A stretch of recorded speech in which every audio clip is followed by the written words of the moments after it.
دوستان عزیز، جوانان مسلمان بیدار شوید. اینایی که امروز به نام نمیدونم المسلمون و الموحدون و الفلان و این داعش مایش و اینا همه پروژه های استخبارات غربی هستن، فقط به خاطر از بین بردن مسلمانان.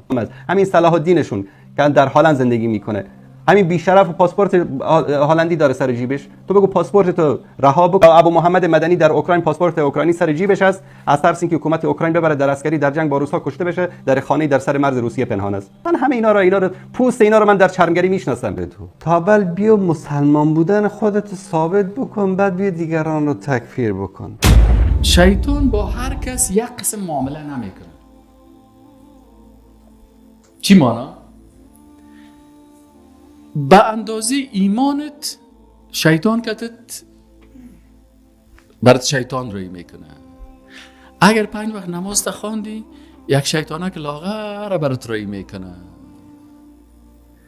اما اگر شیطان دید که تو خودت میخوای دعوت به اسلام بکنی و خصوصا دعوت به توحید بکنی، باز شیطانهای انسانی را هم سرت تور میته و شیطانهای جنی را هم سرت تور میته.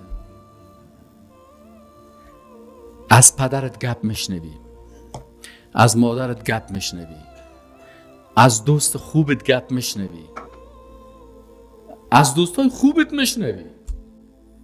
از دشمنا چی میگی؟ دشمنا وقت مظاهره میکنه که اعدام شوی. فهمیدی؟